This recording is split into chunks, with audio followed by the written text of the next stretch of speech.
That leads us probably in quite nicely to our next question, which is around the question of what makes an effective business case. And Peter, you had some interesting observations around that in terms of what is an effective business case? What's a really good business case? What should I be looking for?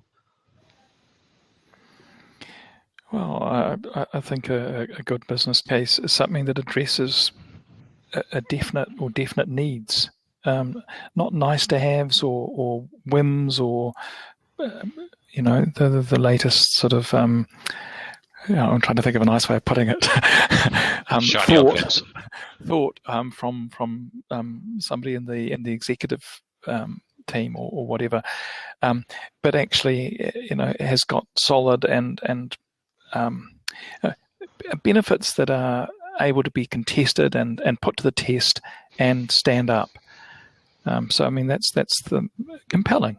That's the most important sort of single thing for me around a good business case, that it's actually about doing something that delivers value to the organisation.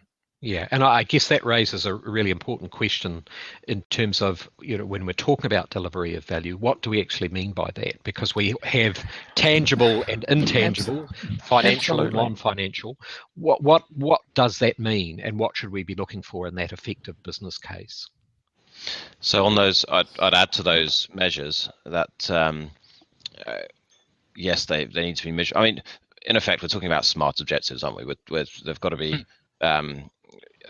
They've got to be, but I don't know, I'll test myself the acronym here. But yeah, specific, measurable, time-bound. Yeah, exactly. Yeah. So fundamentally, it's but more than that, I don't think SMART's enough in this context. I think because time-bound could still be 5 years after delivery. So I think it's time-bound on a very small basis and actually measurable intra-deliverable. So yes, we're halfway through delivery. Has what we've delivered so far provided us the benefit that we're expecting? Should we continue to deliver on this project? Actually, should we stop right now and move on? So unless we can answer those questions off the back of the measures that we're taking in the business case, I'd say we've not got an effective enough business case to warrant starting the piece of work that we're talking about. Beyond that, it's but the measures is just one part of it. You still got to know what it is that you're trying to achieve. So, and I'm not saying that it should in any way dictate a solution, but to be able to clearly articulate the value that we're expecting to achieve out of the benefit, out of the business case once it's realised in some way, and that could be more than the vision statement, frankly, but something that says this is what we're trying to achieve. This is the financial or otherwise investment that we're putting into it, and as a result, we're expecting we're expecting these benefits off the back of it, and to be able to measure the progress of those benefits during our relatively short-term delivery. I think just picking up on what both Ray and Peter have said, Peter mentioned that it stands up.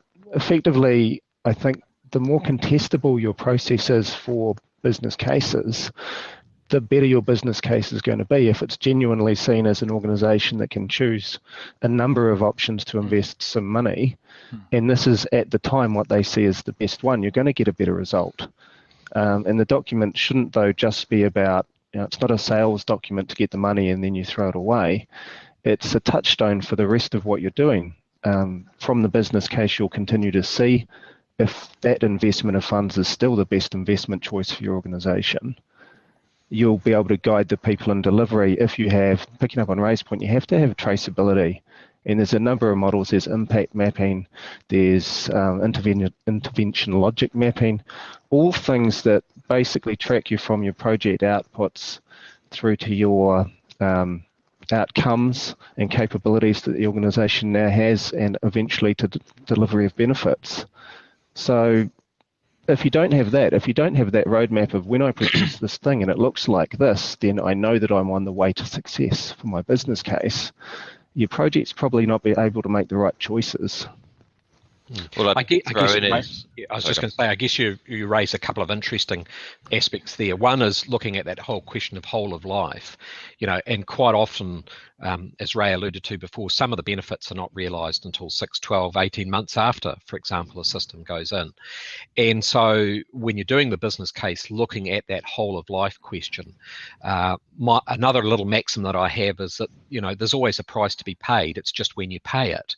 And so short-term business cases that just simply look at the upfront cost, but don't take into account the operational impact and operational cost post-operation or post-implementation rather, can be really quite significant. So it sort of leads to that aspect of, as you sort of said, clearly identifying what the benefits are that you're looking to achieve, both financial and non-financial, recognising that the business case sets out those benefits that you expect to achieve. Ideally, that's best done when you can triangulate those benefits. So it's not just somebody sitting in a room and coming up with a series of ideas. You've actually gone out, tested them, refined the benefits that you're claiming in the business case, triangulated them where you can. The project is about delivering those benefits, but once the system is in operation, that's where the benefits are actually realised. So I guess that also leads into that question of benefits management and realisation, which is something we've touched on. And again, that's all grounded in the business case in terms of that should be your measure that you go back and assess. And like you said at the beginning, Ray, also a situation where you say, yes, we're on track against those. You may be accruing additional benefits that you didn't expect, but there may also be other costs or implications. The hardest decision, I think, in many cases is to say no or to say stop. We're not going to achieve what we're looking to achieve. Yeah, I think there's a lot of assumptions in. There's an overlying assumption that seems to creep into discussions around business cases and delivery, which is that we're talking about once the system goes in, we'll start realizing the benefits.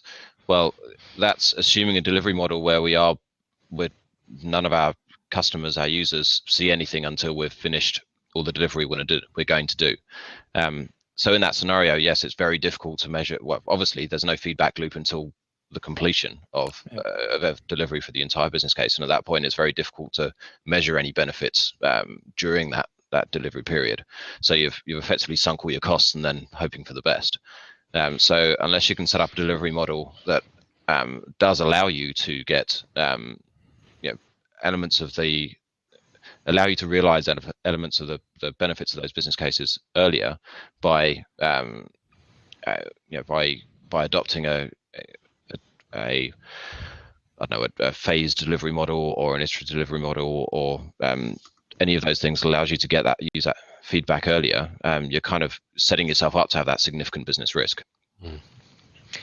And that's probably quite a good lead into that the next question that we have, which is around the benefits that a strong business case can provide to a project and the relationship there. So we'll explore that one a wee bit further in our next question.